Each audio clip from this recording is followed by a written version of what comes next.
Hey, hey, everyone! Alright, so, back with another episode. So, what I want to talk about today is you will see if you go back in my previous videos, I talked about this dance production that I was able to choreograph and be a part of called One Night with the King, directed by Sherry Garland. And I was able to choreograph it. I was so blessed. It had different pieces to it. I was able to create storylines, those different things, and I learned a lot from that production. There are two things that I want to talk about though that I will do differently this time next time around. This time around, yes. So I will say that when I created the choreo, I just did the choreo. So I created the choreo, I listened to the songs, I was like, okay, this is the story, this is what we're gonna do. But what I didn't really put into more consideration that I will do this time around is I was really focused on the storytelling, so like the dance movements of the storytelling, but I didn't really utilize formation to the best of my ability. So what is formation? Let me tell you what formation is. I want to give y'all the definition, all right? And because I don't really want to keep on editing this video, I'm not editing this video, you're just going to wait until I find it. So formation is where the dancer's body is in relation to other to other dancers. The space that groups of dancers occupy. So that could look like lines, it could look like clusters or pyramids, it could look like blocks, so like creating shapes like triangles, squares, staggered lines, whatever the case is. So when I created this choreo, I created the choreo, but I did not really consider the formations. It's like I created the choreo, I said, okay, I know I want this to look like this, I know the storyline look like this, I wanted the movements to look like this, but I didn't use the formations to create the story too. Like I didn't make the formations as a part of the storyline too. And that was something that I will definitely do this time around. Okay. I've been just learning more, kind of gain more knowledge about dancing and just all those different things because I'm a praise dancer.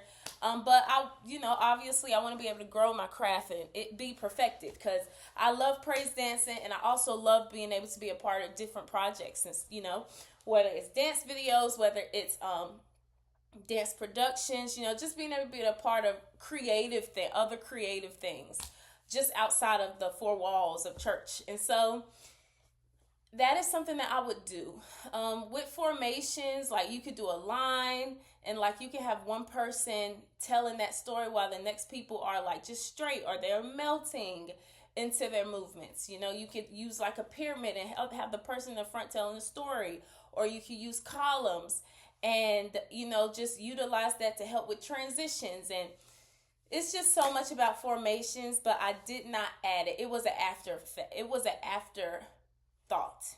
And whenever you are dancing, formation should never be an afterthought. It should be something that should be included into the choreo, included into the storyline. So next time around, I will definitely do that better. I had learned that recently, and it really just was like, oh my gosh, yes. Another thing that I would have done differently is not trying to make the move so complicated.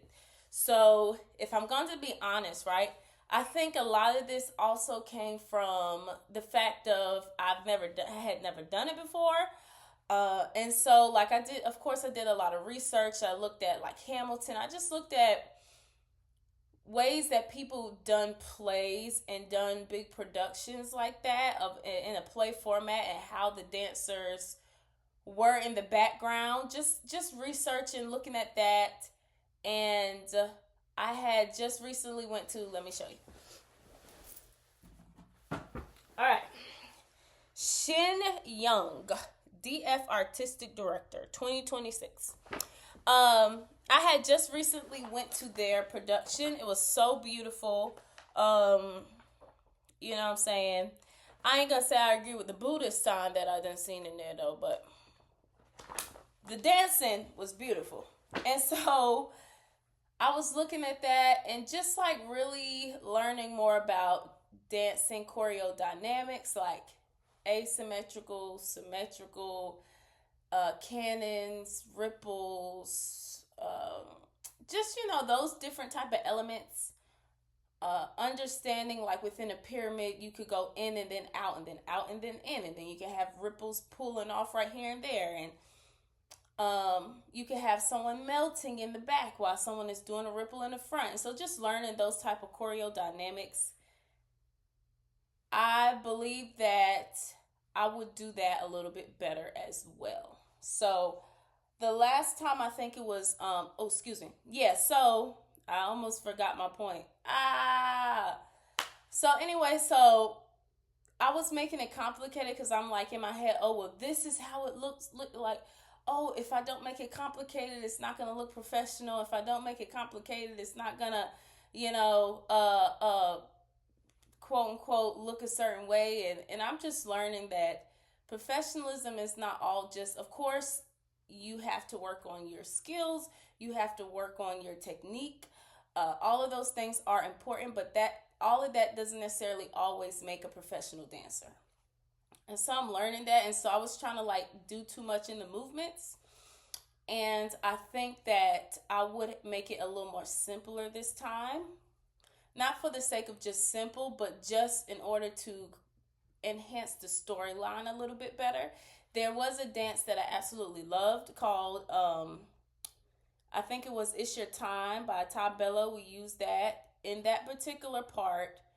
I used that because with Queen Esther, that was when she was, got whisked away by the king's men, and she had to go into her preparation stage and all of that stuff of like the oils and stuff. But it was like the scene before, so it was like, it's your time. Like, okay, it's your time now. You had to leave Mordecai. You have to go to this place you've never been before.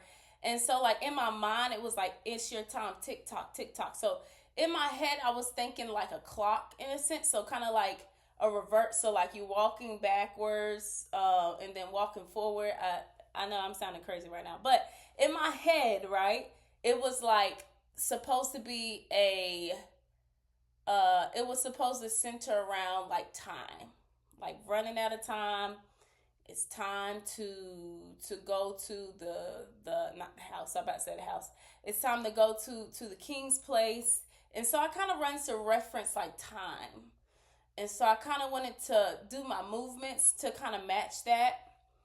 But I do believe that kind of got lost in it. It looked nice. It just didn't really come out the way I would have liked for it to come out. So I wish I would have thought that out a little bit more clearer. It might have looked good in my head, but when it actually came out and you're telling people it didn't really go as I wanted to. So I would kind of do better with that. And so what I'm saying about making it complicated again, not doing all of this stuff, but like using all of these dancing pieces, like creating asymmetrical things or creating ripples and making a jump off over here, that can enhance the story alone. And something could look so beautiful and simple, yet so professional and elegant and beautiful. And so I know next time around, I will definitely do that a little bit better.